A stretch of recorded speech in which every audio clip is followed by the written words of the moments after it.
necessarily modifying the agenda, but one of our discussion with action items is Kim will share an update, and perhaps Keith from the Finance Committee meeting. We're going to just table or wait on action on item 7A, but do a quick update as appropriate, but just there won't be action on that item. Anything else on the agenda? If not, we'll take a motion to approve the agenda for the meeting. So moved. Second. Motion by District 58, second by Jim. All those in favor say aye. Aye. Opposed? Motion carries. Moving on to public comment. We did not have any public comments submitted in writing this time. Correct. Is there any public comment? Nothing today? All right. If there's no public comment, we're going to move on to the consent agenda. Kim, you got a couple items you want to touch on? Sure, we have the A short consent. consent agenda. It is a short and concise consent agenda. You have your regular financial monthly updates in there. I do want to point out one of the resignations.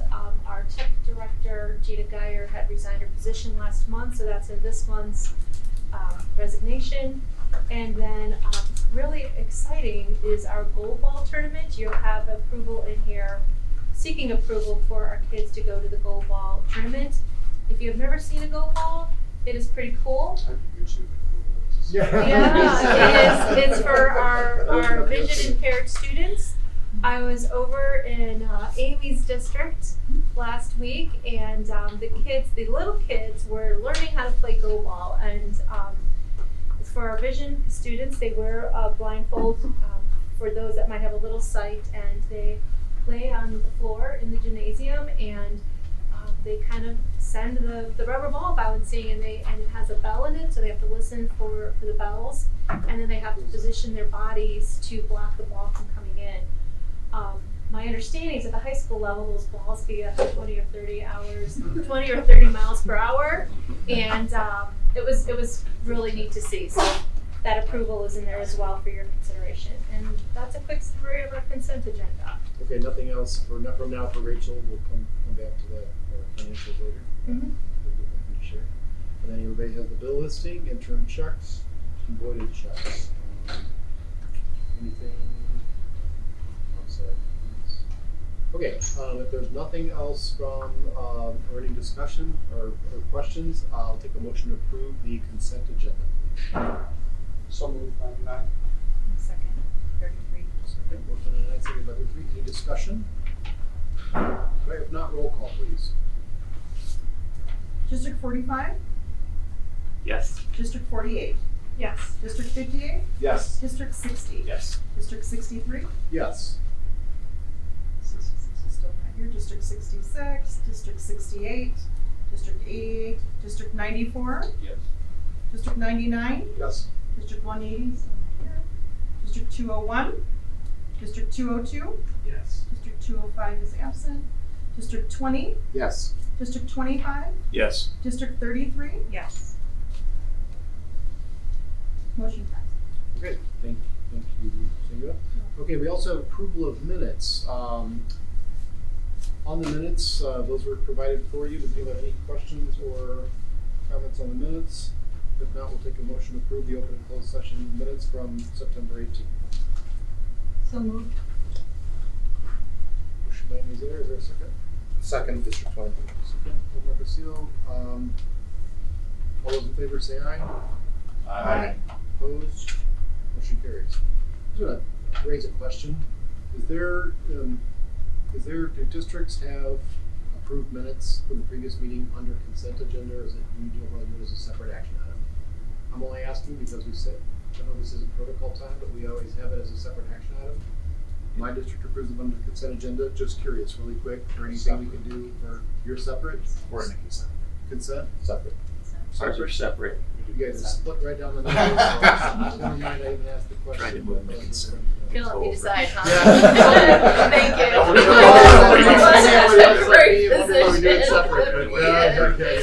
Good luck with that. We're keeping it. Nice. All right. All right, everybody, thank you. All right, discussion with action items.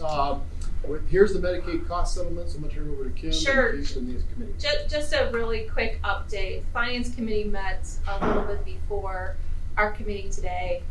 We are not prepared to bring forth a recommendation. We didn't have enough time to really dive into it. I had put this as an agenda item with the, in case that we were able to, get everything done we needed to, and there's still more to do with that, so we'll bring it back next month. Okay, because some of you noticed that there was a change and a thought there, and that's very wise to pay attention to that, and that's what Kim and the committee discussed today, in part, right? So come back perhaps next month, be ready to roll? Yes. Okay. All right, moving on to facility planning. I'm gonna turn it over to Kim and Rachel, because they've been doing some thinking here, and you got a couple related documents there to take a look at. Yes, so, I have a short PowerPoint. I don't normally like to put these together for us. Liz, I think that needs to stay open. Yeah. We just have So, just to kind of set this up, the first slide we're going to be looking at is going to be part of our strategic plan. And part of the strategic plan is for us to take a look at our facility plans and our facility planning. So, the reason why the importance or the relevance of bringing it here today is to talk about some ideas we have moving forward. Some other areas that we need to be cognizant of is, one, our lease here runs out in August 2026. I'm sorry, October 2026, so 2 school years. Thank you. We did include, Rachel, while you're up there, can you click on that current space and lease information? This is the information that we shared last month with some of the updated information that that was requested. Oh, sorry. All right, well, It's in the packet. it's in the packet, yeah. Guys, So why don't you flip back to the PowerPoint? So basically, what we added on here was the square foot of each of our classrooms. We added number of staff, number of students, number of wheelchairs, and then there's some other information that's relevant. I think what I really want to point out in summary, right, over at our Ogden lease has about 41,000 square feet. If you add up all of the square feet that we get from our buildings, it's about 36,000 square feet. And then Southwest has 28,000 square feet. So I think I might have had a total on the sheet there that I printed out, but it's 36. It's about 60. It's about 80 or 90,000 square feet. The overall cost for all of that is about $1.7 million. And then again, you could see the number of staff, the number of students served by each of the programs. So basically, right, we have a lot of space. We're spread pretty well throughout the DuPage County, and we have a lot of space that we require to service all of our students. Some other relevant information, right, we're continuing to look at our programs, doing evaluations and identifying needs. The one piece, our enrollment has been steady over the past couple of years, and the staffing shortage is impactful. I put together a plan that my hope is that you as my board will be like, this plan is good, Kim, move forward so we could get moving on this, or talk about things that you'd like to see done differently or suggestions for other pieces. I know that 2 years seems pretty far away, and I also know, given some of the pieces or the proposals or the ideas that we have, will probably require a lot of time. So I see my central office responsibilities as threefold, really taking a look at the instructional pieces. This is getting parent input, staff input, student input, and your district staff input. I see the central office staff with some other folks going out to do some site visits and really identifying the program needs and the options that are available. So really projecting out into the future to be the type of organization we want to be. As far as human resources, right along with doing all of this, we're responsible for looking at our staffing projections and patterns. And then our business office under Rachel will be helping us look or contract with potentially some realtors, architects, program manager operations, finances, and funding. I see our responsibility then to share an analysis of the data and make recommendations to the board facility planning committee. So I see, right, my staff bringing together a lot of proposals, a lot of ideas based on input from all different stakeholders, and then bringing it to the facilities planning committee. From there, the facility planning committee would be their responsibilities would be to analyze, process incoming data from central office as we're bringing in parent needs, student needs, and so forth, ask questions, ask for additional information, review the proposed options, and then make recommendations to our board to move forward. Finance committee on the other side would be analyzing and processing incoming financial data, looking to secure viable funding options, identifying necessary budget and budget restraints, and then making recommendations to the SASSA board of directors for options for funding. The proposed timeline, I did this backward, so by August 2026, we hope to be wherever our new place or continuing our place, that's ready to roll out in August 2026, which means summer 2026, we need to have all of our moves complete, we need to have all of our building spaces complete. Spring of 2025, which is next spring through the summer of 2026, right, we're either building or renovating, project management, which then leads us to about March of this next semester to have kind of a decision and approval made, like what is going to be our direction moving forward. And in order to pull that together from now until February, right, we'll be looking at getting stakeholder input, program reviews, funding options, facility options, staffing needs are identified, and then we'll have the board facility planning and finance committee meetings. Any questions about the process so far? Okay, when you say the March 25, I appreciate the backward design. I think that it's very helpful to see kind of the layout and the timelines. We know we got to kind of move here, and obviously. You say facility plan decision and approval made. Can you describe a little more of what you see as what decision and what approval? Is it direction in terms of we got to do, I know we're going to get to the next slide here, but, or is it like a detailed plan? Not, more of a which option are we going to move forward with, and then from there build out, right? If we're looking at getting a central site, I don't know if we'll be ready to roll by 2026.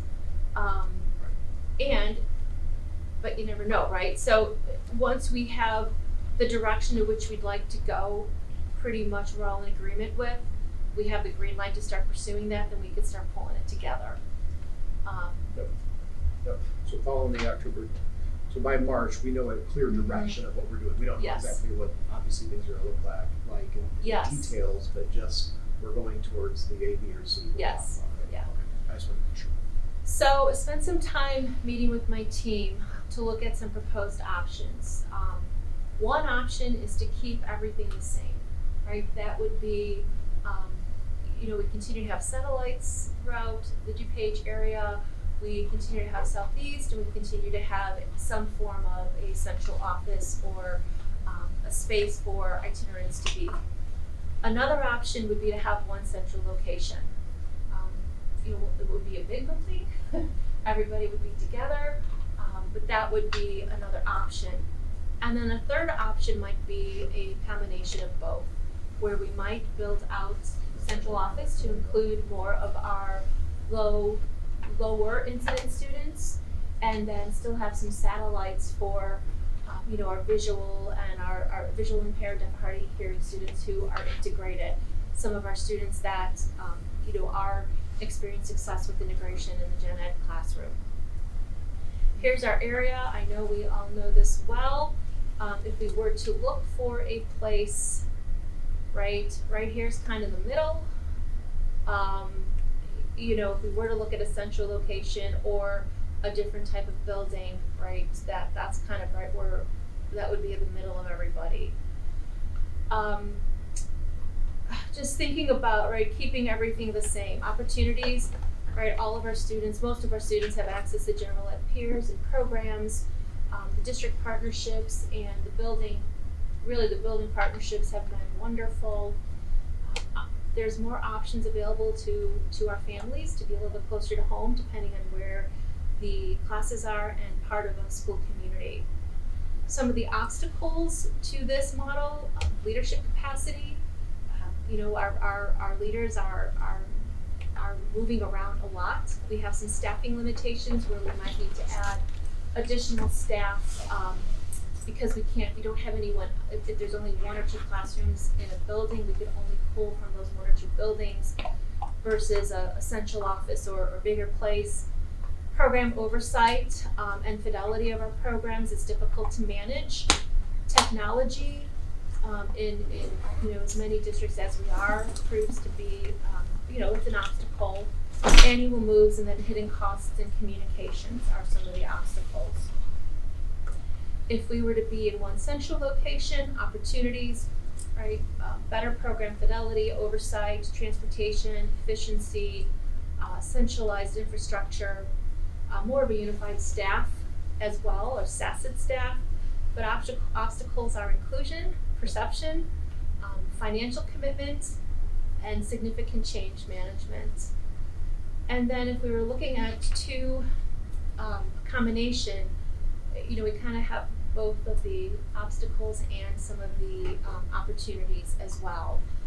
Obstacles would be inequity perception, right? What students get to be in some of the satellite schools and so forth.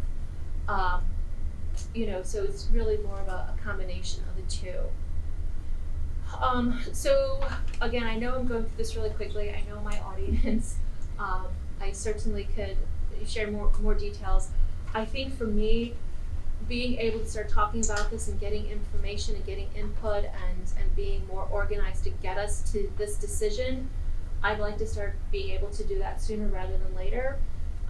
And anyone is more than welcome to be on that. I see that as central office. My central office staff are really taking the lead on that. But we certainly don't want to close any doors in anything that we're doing. So questions, suggestions, concerns, What's the annual cost in rental right now again? In what? What's the annual cost? Is this the 1.7? Is this the annual? Yes, for the leasing and the rent.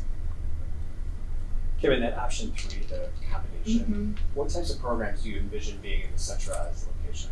Yeah, I think, right, if we wanted to, probably our medical needs students, depending on what we do at Southeast, that there's a potential there, but that would be selling another building. I think Southeast, we need to consider how that's gonna play in the mix. I think some of our, I know our vision and our hard of hearing students are low incident, but students with more significant disabilities and those impairments might be kids that we would have in a centralized position. And then our SLE classes, I think we would have to have some conversations about that. I know our SLE classes, right now we have our students, they're all, right, they're placed by grade, not necessarily by level. And I hate that word, but I think if we were to look at more of the low incidence students that require that are not being mainstreamed, they're not being included, those would be some of the students that we might have in a centralized placement. Kim, what's the square footage of Southeast? Do you know? 29,000, 28,000. And how much you need for the administrative Let me center? double check that. I said that really quickly. 28,000, yeah, that was right. This is currently 42,000, correct? Yeah, this is 49,000 or 48,000. Kevin, on the other side, we have all of our offices for OTs, PTs, vision itinerants, health. Yeah, we have a lot of folks over there downstairs. And probably our transition program, Sean, to your original question, we would be able to house that in a centralized office. I think for the board, what would be helpful, just because co-ops are so unique, different funding options we would have. Obviously, for just complete satellite, I think we have a pretty good handle on that, because that's what we're doing right now. I certainly can speak to how a school district can go out and get funds for building projects and all that. I think being a cooperative, I think we need some education on what are our options for borrowing, what are our options for, long-term leases, those kinds of things. I think. Okay, you're talking, just not to interrupt you, but kind of the legal lot, like what can we legally do, like, because it's different. Right, if we We're move not to a taxing central and property, so, satellite or a yeah. central, obviously that's gonna cost a lot of money. What can we do as a board? What kind of debt can we incur? What does that look like long-term? I think all of us are very familiar how it works for our individual school districts, but a cooperative where you've got multiple members, what does that look like and how would we go about something like that? So when Jim and Jimmy were here, we actually talked a little bit about this. Jimmy, when he was at Arrow, they hired somebody to come in and work with the board on funding options. I would recommend that we look at doing something like that as well, just given the expertise of everybody around the table and somebody that really understands funding from a cooperative standpoint and what the options are. I would probably recommend we bring those folks in sooner rather than later, to start talking to us about that. Right, because what I'm worried about is if, let's say people fall in love with the central model or the central and satellite, and there's not a way to fund that, then what do, right? So before we go out and start talking to the public, I think we need to really have a good handle on financially what are our true options, and then that might change some of the slides, or it might keep them the same, I don't know. Sure. And I think, obviously we all know, and everybody, we're all sitting here thinking, about the engine that drives it, how are we gonna fund it? And the other thing that's unique about it, I think, and I do agree with Kim, where some type of consultant or help would be good, say as experience, because then what are the options, and then how is that divvied up? Because the districts are paying for it, right? So how is that cost redistributed? Like I was in a co-op once where it was a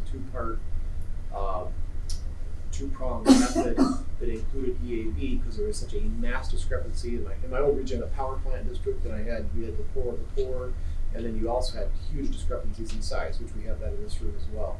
So there was so it gets into some kind of interesting stuff, but needs to be considered, and how that's laid out too. So even when you have the funding mechanism, it's ultimately all of us getting the bill. And we all know that that's part of it. We are now, right, with whatever we're doing. So I think that's a great point. Is there anything else you want to ask about finances? No. I was going to say, I think that's why with Kim, we talked briefly. I mean, Kim's done all the work here in the staff, but that's why kind of looking at it side by side, finances and facilities at the same time, right? Like having two angles there, so that we're not doing, to your point, all the facility planning and then go, okay, now how are we going to pay for it? And then on the other hand, not get too far ahead of our skis with the finances without even having a clue what we really need. Right. So I We think built that's a very Southeast good School, or point. do we purchase that from somebody? I believe we purchased it, but I don't know for certain. Do you guys know? You know the history there? I wanna say I think so, but I don't. Yeah, I'm not sure the history. But it's been SASED's for Since I Forever. started here. many, Since many I long worked years. here. Right. I would assume it was probably purchased from 203, because that's in. You would think, right? 203. Right. I wonder if we could, is there a way, I think that would be a good thing to know, assume we have title to the building. I mean, I'm We do, assuming, yeah. okay. So, and then how that factors in, Yep. because what you might be thinking too, is if Southwest is no longer part of the equation, is that a building that real estate that we would sell, or potentially you would, Yeah. things to Yeah. So I just want to make sure that I'm clear. So I'm very careful about bringing in folks or having folks come in and talk about, here are some options, or, we're getting a new facility. I'm not comfortable doing that because I don't know what that's going to be. I am comfortable though bringing folks in and saying, listen, our lease runs out here in a couple of years. We want to get your input on other options as we're considering options. I could do that simultaneously to looking at the funds, or hold off until we have a better understanding of the funds if we need to eliminate one of the options. I don't see any of the stakeholder groups that we'd be meeting with as making that decision or preference, just more getting the pros and cons. I could do it either way. I'm fine doing it either way. My one concern is waiting for the finance. It's not a concern, it's just something that we need to talk about. Waiting for that piece to fall into place will not give us probably enough time to really kind of take a look at all the other options, which again, my timeline is 2026 because of this building. We need to follow up to your good question for the board. One clarification on this, and if anybody else has any questions about the options, just so we, the three options that Kim's laid out here, I'm assuming, and it's an assumption, but for everybody, because we have some new board members, maintaining this building, someone may be asking, is not, no one that I'm aware of sees that as a viable option, right? To continue our lease and re-up for 5 or 7 or 8 years. I'm just Would asking. be a viable option if that's our only option, Yeah, but right, it's right. not a preferred option. So even option one, maintain as is, still involves relocating Probably. this building. Ideally, yes. So, okay, so that's important. Just a right? And preponderance of ideally, yeah. Yes. And I want to throw that out for everybody because not everybody's heard some of these discussions. It's not that, in other words, our landlord hasn't said, you guys are out of here in October 26. There's been a host of issues with this building and issues, and that's been brought up for three now executive directors that I know of, and some of you might have more history there. So not eliminated, status quo could be status quo, but obviously keeping an open mind so that we maximize efficiencies, because we gotta think about staffing too, because going from a one central location model is very different than satellite. Good, bad, and different. I just mean it's different.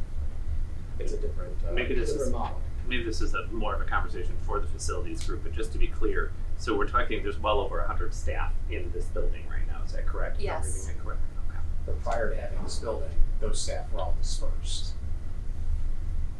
Most of the staff. No, so many of the staff were at Southeast, and then I know Southeast used to rent space out of the ROE. That used to be the ROE off of yes, Great. Oh. yes. So they were there. I think that's where the SIS team was there for a while. Central office used to be at The Southeast, Southeast. But all the itinerants and people that were brought together here, most of them were out in the field, that was my understanding. I don't, Sean, I don't know for certain. I know that they had spaces, because I remember visiting them, but I don't know where they were all, like, it weren't all house at Southeast, they weren't fitted, but I know there were a lot at Lombard, they had that whole side wing. Wasn't to this, it wasn't as big as this. That's, Bill, we want to buy it. And there's other ways to house all the staff members as well. Yeah, that might be the one part to start with is what do you do with the staff that's here? Mhm. Like, how do we start that? Mm-hmm. And then obviously Mhm. transition. In option 2 and 3, or even in option 1, excuse me, we're looking at this from a lens of, renting and or purchasing, right? Not just, we're looking at both options, right? Yes. We've not limited ourselves to one method. Right. Leasing versus owning versus whatever. Yeah, the reason I say that is there could be some opportunities locally here with some of the universities because they're primarily having classes at night and those buildings sit empty during the day. National Louis is a great example, just right down the street here. And so that's why I asked that question. I want to make sure that we're looking at a bunch of different options. Yeah. Yes. Pretty much in that regard, great point, Kevin. Everything's going to go on the table. Kim, what I hear you asking earlier was this is that moment where we're going to start hiring consultants. We're bringing consultants in. They're not going to do this gratis. So giving Kim direction, I think we all agree, I agree that, we don't want to wait. We want to get moving. We want to get out there and get going and start planning and figuring it out. It sounds like, unless someone thinks otherwise, we need to overlay or at the same time tackle finances pretty quickly and get going. I don't think the financial piece, while complicated, I don't think it's going to be hard for the board and Kim to get answers on what our funding options are. Now, the method or the distribution may be a bigger topic, but getting it down to where we can know what are our legal options for funding up to whatever dollar amount. getting that figured out, I don't think is going to take 3 months. I think we can get that answer once we have a financial consultant we can work with that would advise us, but that would involve Kim engaging a recommended, or getting a recommendation, or bringing us a consultant, whether that starts with the finance committee, a board as a whole, so just things to consider.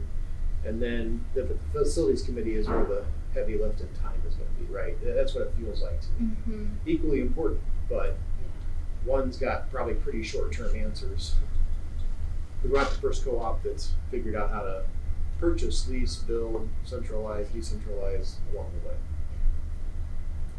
It's just really important for me to make sure your parents, your building staff, my staff, have a voice around the table. What they like, what they don't like, what they wanna make sure is consistent, what they wanna see done differently, those types of pieces.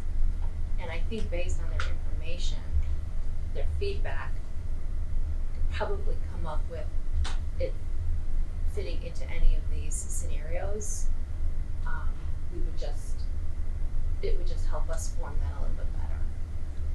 As long as we're not asking people to A, vote on an outcome, we're looking at what the challenges, concerns, wishes Yes. are. And that two, that it's very clear that we're seeking feedback, feedback will be heard, but that is not, they're not just making decisions at those tables. Correct. I personally am not concerned, as long as it's absolutely clear that we're not sliding across at the end or at any point, like, tell us what your preferred option is, because we don't even know what our resources provide us at this point.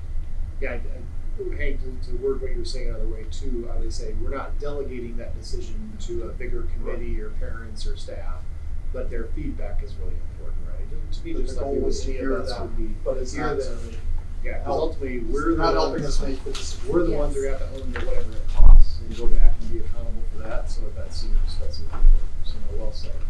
And I also think once we start looking into facility options, that might limit Mhm.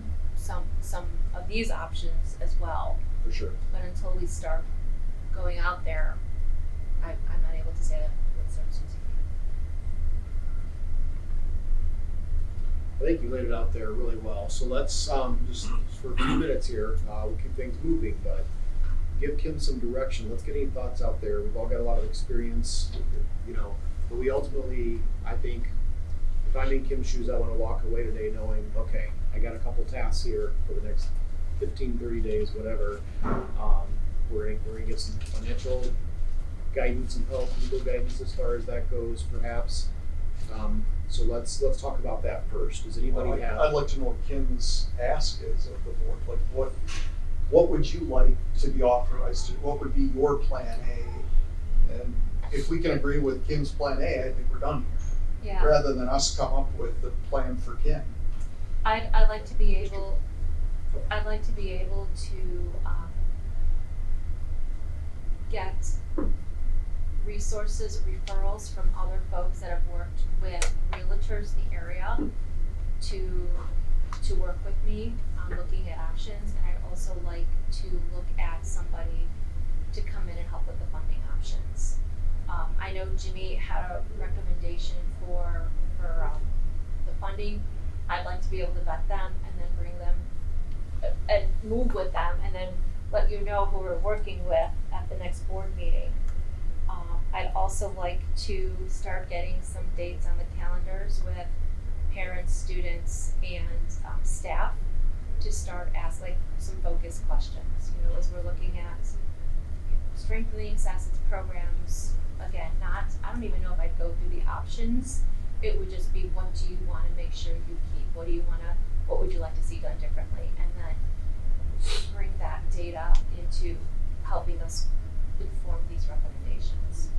Those are probably my three big asks for today. I think the third one's no different than what anybody new to an organization would be asking anybody. I mean, obviously it's gonna help us with our facility decisions, but I would think as a new person in the role, you'd be going around having those conversations with those stakeholders anyway. We want to do it. I just know Kim just doesn't want to get out ahead of her skis, is the term I'll use with the board. But and Hank, you said it very well. I agree with you. For the finance piece, So she's got a lead from Jimmy Cannell's AeroBuild, did a huge facility project. Is there anyone else that anybody has to offer to Kim now or in the next day or so she can follow up and vet who you want? Mhm. Because I agree with Hank, I think we want you to do that. And so we can keep it moving and then we can decide where to go from here. But is there any other financial consultants or otherwise that someone would share or recommend or can provide to Kim outside the meeting? That's fine. Because I haven't heard you say I've got this one aside from the one. You're kind of open to it. is what I am understand, right? definitely open to Right. it. So that's why I kind of threw that out there. So, any thoughts or suggestions or feedback we can give Kim on that? So having gone through this a few times before, this would be some of my thoughts. It's always fun to dream and talk about options, but sometimes they're not realistic. And so we may want to start with what we can afford and say, what can we legally do? And maybe they say debt certificates are what you're going to want to do. Okay, how much do we get? How often do they usually get paid back over 20 years? What if we use our current rent, what we're paying to borrow money, like how much did that get us? And they might say $20 million. And so then you come back to the board, we get a presentation for what the financial consultant is, and they're like, you can afford without paying any more than you're currently paying in rent, about 20 million. If you wanted to increase that number to 30 million, it would probably cost about this amount of money more. And then we have some discussions. We're like, yeah, if we can do this within what we're currently paying, maybe we have to pay this amount as a district more. I think you can kind of set a budget and give some parameters then to whoever you're talking to that, yeah, that's a great idea, but realistically, we're only going to be able to renovate. Realistically, we're not going to be able to buy land, and so it might make it a much more efficient process because of our limited time frame. How quickly we make a decision to not curtail the things, but maybe have a realistic expectation of what we can afford before we spend too much time. That makes sense to me, Keith. So it would really be working with, before engaging a realtor, taking a look at how much we can afford. So when I need or we meet with the realtors, like this is our budget. Let's look at the options that we could get, which might also inform some of those decisions at that point. I feel like PMA Financial has been a great partner for our school district for years. I think very highly of Bob Lewis, who's the head of their division. He meets with us regularly for free with the expectation that we'd use in the future. We've not committed to that. And so, that would be somebody I think many of us have probably worked with. PMA as a known product. They are very clear in terms of what pay to them and what their commission rate is. But I do think finding out what we can afford before too many discussions is helpful so that we don't spend too much time dreaming about things that are realistically not going to happen. I agree, but then that's how do you define what we can afford? It would be based on what our current rent is. And so I think all of us is like, we're already paying this for rent, whatever, what you had said the number earlier. What was the number? 1.7 million. 1.7 million. Including all of the school districts, like what you're paying in rent space. So I would say, well, what you're currently paying is 1.7 million. It's probably going to go up by whatever a certain amount is. Let's build an option that doesn't cost any more than that. What does that even equate to in today's market? That would be what we could afford based on what we currently pay. But then to see some differentials, like, well, what if we wanted 10 million more? What might that cost us? And if the board's like, you know what, don't even spend time looking at those options. We're already feeling like we're spending too much. Just focus on what we can do with whatever that amount was. And so then when you meet with a realtor, you can either find rent for the 1.7 million that's maybe consolidated, or maybe you can build on your current building for whatever the amount of money you can borrow. Or buy something that's on the market. But I don't think anyone's going to want to meet with us or talk about this unless they know what you can afford. And I think afford is what we're currently paying, because I don't think anyone's going to be capacity to use that. We also have a new revenue source that we didn't have in the past that we'll get into later, that portion of Medicaid, that maybe that's an additional funding source too. And so we say, boy, this is something brand new to us. Maybe what we're currently paying in rent, along with what we're getting from Medicaid, maybe those two together is net neutral to this group compared to what we currently pay. But that could get us another $5 million worth of renovations, buildings, so on and so forth. But again, Yes. I feel like unless we set some sort of guardrails, you're going to go spend a lot of time on things that we haven't even. So, another piece to that, depending on those options, there's also going to be cost savings Right, with staffing, right. That's what I was gonna say. with leadership, right, like, there'll be different opportunities that we could potentially, our staffing patterns will change. Our technology needs will change, right, a lot of our itinerants that travel have travel built in every day. So there will be other savings as well that we could probably start putting some numbers to. If we were to look at this might be what is needed. You're saying potentially if he was more, for example, centralized. Yes. I was gonna say it, and I think he's got a good point. I would just say when it comes to facility planning though, we don't, even if we have a budget, we still don't know what certain things, we don't know what a centralized location, just as an example, would cost until we can square put it up. But it might be less staff, we might have some other cost savings when you go from, 25 locations to theoretically one. I'm not saying that that's realistic, but that there might be some other things to factor into that financial number too, is what I mean. So no, I think it's So very if- fair. I think we gotta be realistic. It's just that the board's gotta decide what that number is, because there might be other payoffs that might be worth a bigger investment. None of us wanna see our costs go up, but that might have another payoff down the line, or other offsets like Medicaid or other things. But Yeah, I agree with what Keith has presented. That's why I asked that question at Yeah. the start. Like, what do you envision coming into the new centralized location? I think that once you figure that out, then we can go from there. But without that, now we're playing a lot of what ifs. Like, right, but if you pursue with facility planning and an architect like a central location, then we got to do some pretty heavy staff analysis. Because to figure out your square footage, you got to figure out your programming and your staffing, and that's going to change based on. So there is. You want to do it right. knowing that centralized, what gets housed in the central location allows you then to budget for whatever's still in the satellite. Right? And we really have a true idea of what we need.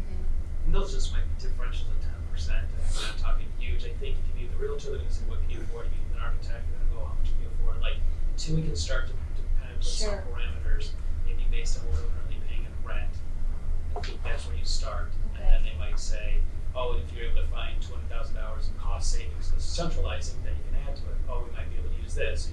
You can build from it, but unless we even know where to even start and what we can afford without increasing what we're currently Yeah. paying, you won't be able to talk to realtors, you won't be able to talk to architects, you won't be able to talk to, you won't be able to move the project forward. Okay.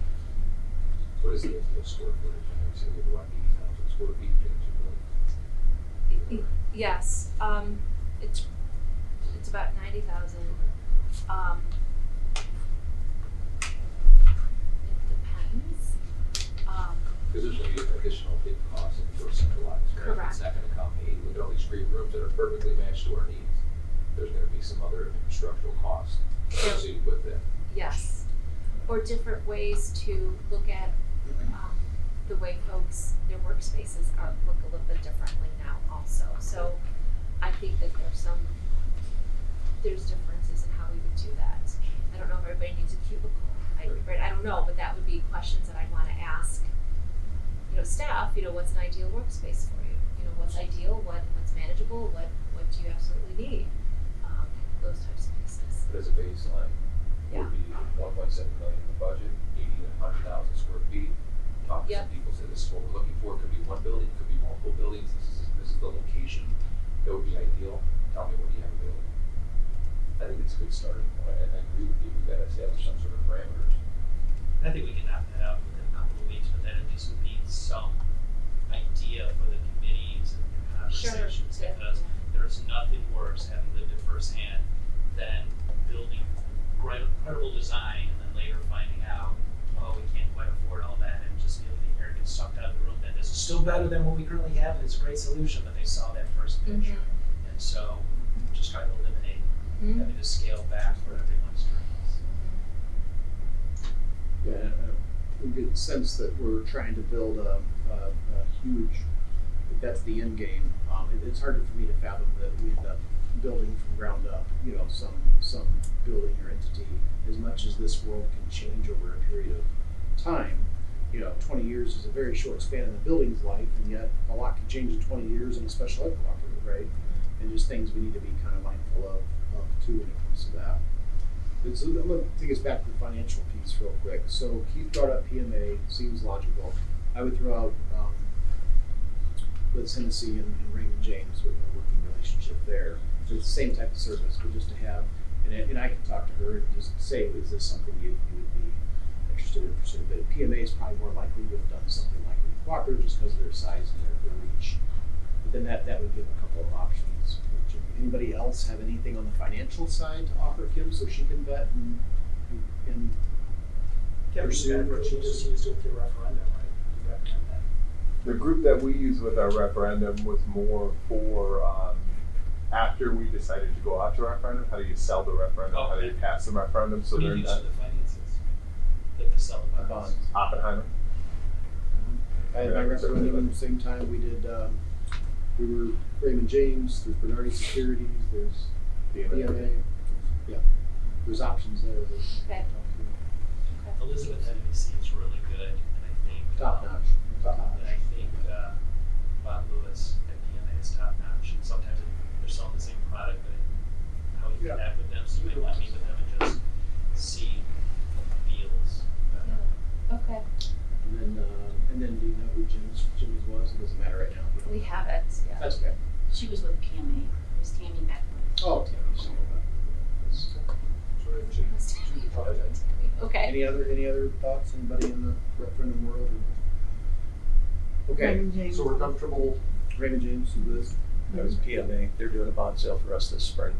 So So PMA, Raymond James, I think would be too strong. So, okay, so are we okay with Kim going out and talking to staff as long as we're not making promises or inferring that there's. Hey, one question. So let me just talk real quick on the facility side. So do we want to engage a consultant there to help with some of that, or is that something we just would rather have Kim and the staff pursue and do? I didn't quite catch what you were thinking there. Talking to real estate agents and getting that, we could certainly get some good information, but for facility planning, it's you're talking, you really do need to dial into square footage and staffing. I mean, if any one of us build a building or an addition, yeah, you engage with an architect and you do some really dialed in stuff. And I don't want that to get lost in here because that could throw our cost off, not to mention the needs. Whatever we do, we want to do it right. And so to me, some upfront costs of consulting or an architect or on that side, where you have a utilization study, a facility planning committee, a facility review is what I did with my current architect in my last district in here, where they just dial in and take a look at your programming, your staffing, your needs, your square footage. Yep, and it would cost some money. It would be great if they would define programs. The problem Right. is we've made a bunch of programmatic changes. We have some others that are being considered on the way. We don't have a model that we've decided. We don't even know what the feedback is yet from our staff or families Right. on the changes that we made going into this school year. I think we're putting the cart before the horse if we assume we know what the future holds without having those conversations first. I agree with you, except we still have to make some big decisions here. So I'm throwing out there, does it make more sense to have some professional assistance with that process? If we put it kind of on Kim and the staff here, yeah, it's a heavy lift, and we can talk about finances all we want, but what we don't want to do is we don't want to overdo something any more than we want to underdo something. Is all I mean. That would be a problem, because whatever we do here is probably at minimum, I'm gonna guess, 5 to 10 year commitment, and that's if we're leasing, let alone purchasing something or having some other opportunities. So, Do you see so make sure we think it through. No. Do you see any trends or changes in the trends in enrollment at all? No, that seems pretty stable. I would say 400 students. You can pretty much count that.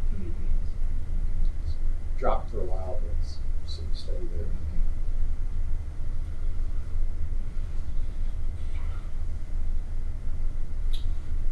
So we're good with the financial piece. Move forward, make the contacts with the different groups you can come up with.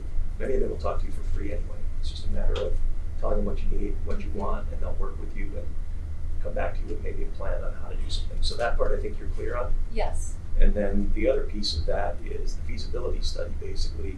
Are you gonna find an architect, do you have an architect of record at Southeast who you have to work with the ROE on for your life safety stuff, or are you exempted from that We do process? We do have one, it's Archon. Oh, so Archon, so you already actually have an architect, so I don't know who your contact is at Archon, we use them as well. Okay. That might be a place to start, just to say, hey, we're looking to do Okay. this. What would it cost us? You're our architect of record. What would it cost us to move forward in developing this feasibility study to help us as we try to plan for the future to know what we can afford? So then you've got the facility feasibility piece and the financial piece in motion, and then you can also then begin your conversations with staff without, telling them, hey, you're making decisions about stuff. We're early on in the process. We need to know what it is you're looking for change. So that gives you those three pieces that you were looking for from the finance, the feasibility with facilities, and then you move forward with the staff. That gives you some expertise on two areas, and you manage the third until you're ready to go bigger. Jim, that's your point. Sorry, I didn't realize. Maybe you didn't realize. I didn't know Archon was our architect. You used them for a utilization study. Jim did. Sean, you used Archon. So I've used architects before. So before you start getting to like design development, we're not talking that. That's where you start spending the big bucks, 10% of project cost. My last architect, we did a facility study to decide whether we're going to keep a building or renovate it. We dropped, I don't know at the time, 20 grand or something for a building that's a hell of a lot bigger than Southeast. But we spent 25 grand. It was a flat fee to study this and do this, but it was well worth it. And it led to a decision I didn't think would happen, which was get rid of that building and build a new one. And that's what we did. So to me, for a $12 million project, $25,000 was nothing and well worth it. And that's what I'm getting at. It's kind of encouraging us just to think about somebody who can support Kim and provide us with some things that we may not foresee yet, but taking a close look at that. They'll talk to staff with Yeah. feedback too, so they'll feel like they've been included in the process. So how does the board feel to give Kim? So I know she's looking for a little direction here. What if she came back and gave us a proposal for just with Archon, with our own architect, to what would it cost us to flat fee to do a facility study, a facility review study? Look at all this. Look at the square footage. Look at everything, and look at options 1, 2, 3. Does that seem reasonable? Is anybody willing to spend a little bit of money subject to a proposal? If Kim was able to secure that and bring it back for us, so that does that seem rational? Yeah, I would agree. Any opposition to that train of thought there? What do you have in the budget for these things? Rachel? No pressure, Rachel. She'll find the money. Okay, I'll find the money. And Kim, I can send you my contact I would at love Archon. that. Yeah, thank and you. They've been incredibly reasonable. They don't nickel and dime you. They've been very upfront with everything with us. It's been a So great Jim's used partnership. them. And We're using them right now. Okay. So Kristen, just, I'm sorry. all right. And Sean. Just for clarification, am I reaching out to Archon and engaging in a contract with them to do a feasibility study, or am I asking them how much would it be to do a feasibility study?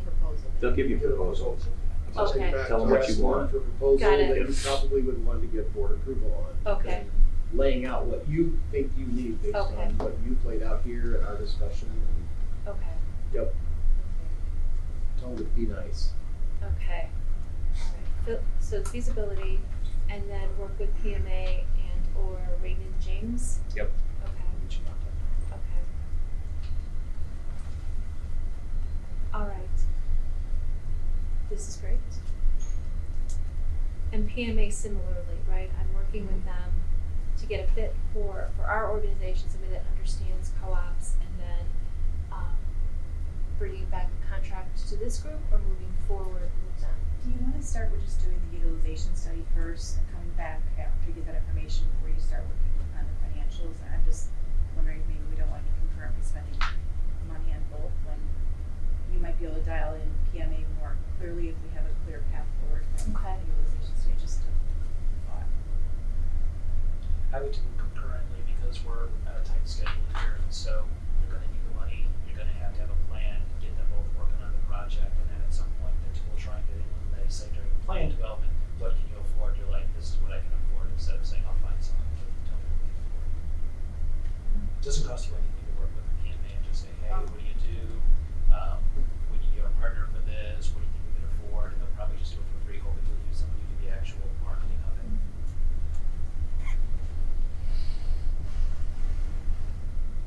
Okay.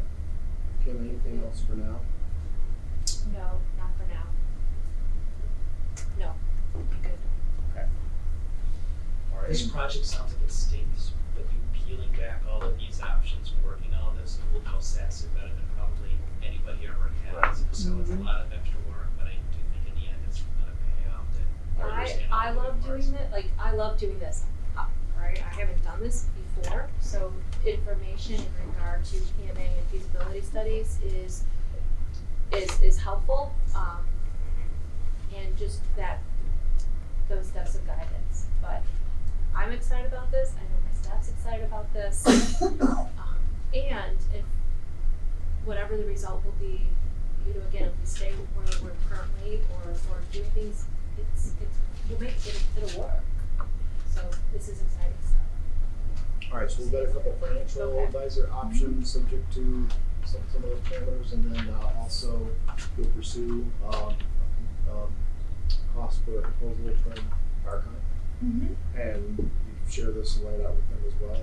All you wish. We'll support you in moving forward. I do think we're probably gonna need board approval on that feasibility study at some point. I think for what that's gonna be, it's probably gonna cost more than I'm thinking, but Okay. something about how quick they can move and Mm-hmm. so Sounds on, great. so. Okay. Alright, thank Okay. you. Thank Anything you else for on the that, conversation. everybody? Yeah, great conversation. Great job laying that out. If there's nothing else on, where'd I go? Move on to enrollment, please, Kim. Sure. Student enrollment first, yes. So student enrollment, Lizzie shared this. She's here if we have any questions. So we currently have 381 students enrolled. The second sheet talks more about the students that we serve. I know this information was asked for, so I'm just gonna go through a quick rundown. So starting with the gray shaded OTPT section, Sherilyn is our administrator. And what you could see with the OTPT, 28 students in our DHH, which is our deaf and hard of hearing program, receive OT services, 9 receive PT services, and so forth. The non-SASID, that last line there, we have 1,852 students that are not SASID students receiving OT services, and 311 non-SASID program students receiving 311 students are receiving PT services. If we look at DHH, which is our deaf and hard of hearing, that's the blue shaded area, we talk about how many students in Pathways, SLE receive DHH services, so those are more like itinerant services outside of the DHH program. Itinerant services outside of SASID programs is 181 students, so 181 students not SASID enrolled receive DHH services by one of our deaf and hard of hearing itinerants. And then similarly with audiology, our audiologist works with 186 students outside of SASID. So those numbers are included with our vision and our SIS team. And if you look at this across all services and programs, 3,247 students receive services from SASID employees. 2,472 students receive outside of SASID are included in that number. So I know when we look at the 400 students and the 400 staff, we're kind of like, what? This breaks it down a little bit more by our itinerant services and some of the other programs that we provide. Any questions with this data? I feel like we got a good handle on that with some of the past discussions there. I think it's pretty clear. Should help. Sure. Human resources?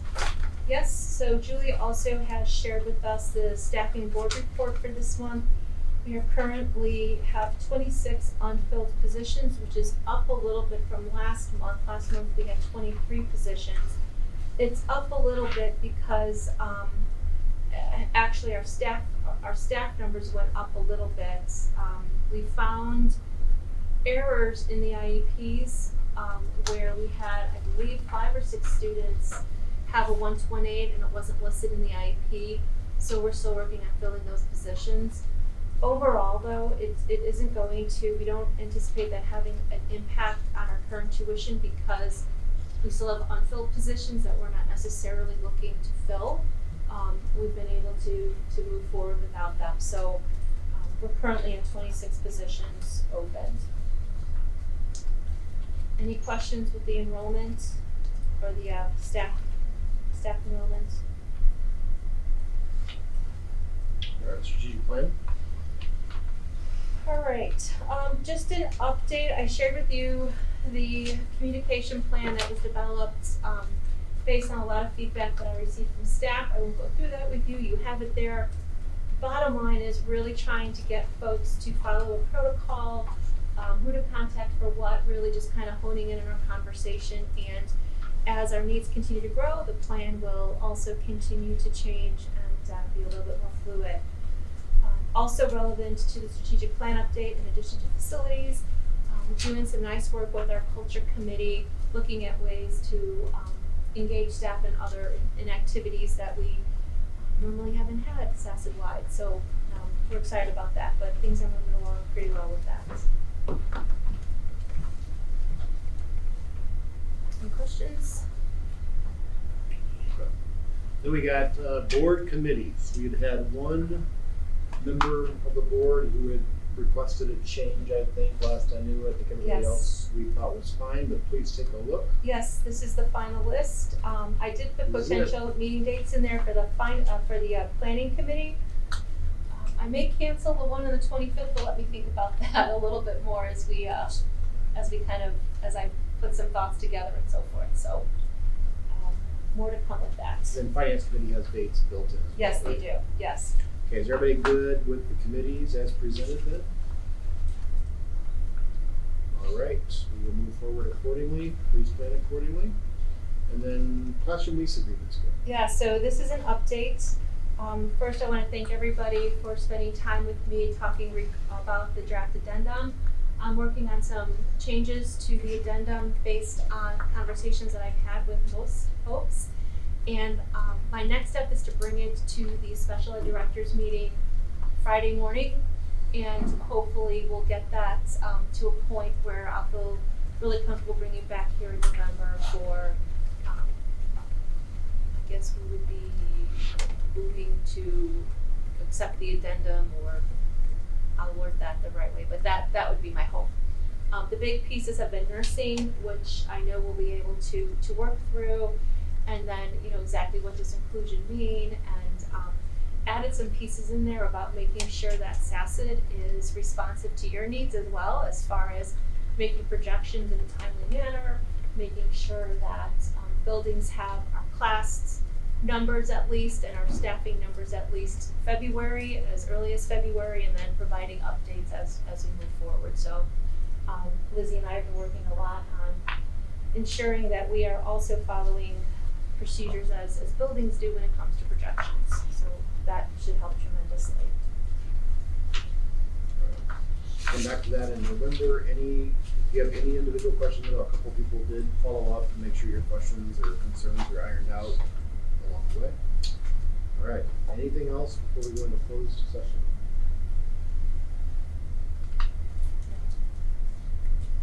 Okay, we all ready? Okay, so we'll take a motion to go into closed session with 3 exceptions cited on the agenda. Can I get a motion? So moved. 25, Jim, District 25, is there a second? Second, District 20. Second, Omar, roll call. District 33? District 45? Yes. District 48? Yes. District 58? Yes. District 60? Yes. District 63? Yes. District 94? Yes. District 99? District 202? I'm sorry, District 180? Yes. District 202? Yes. very much. Okay, we are in closed session. We're all set? All right, very good, everybody. We are in open session, and we have one action item post-closed session, and I would ask for a motion as presented here. Can we get a motion? So moved. 25. Can you have that, should you read that? Oh, you want me to read the whole thing? If you don't mind, on this one, yes. I motion to approve and ratify termination of support staff employee Jonah Johnson for cause effective October 9th, 2024. Okay, is there a second? Second, District 20. Second, so motion by Jim, District 25, second by Omar. Roll call, please. District 25, Yes. District 33. Yes. District 45, Yes. District 48, Yes. District 58, Yes. District 60, Yes. District 63, Yes. District 94, Yes. District 180, Yes. District 202. Yes. Motion passed. All right, at this time, we will take a motion to adjourn at 3:40 p.m. So moved.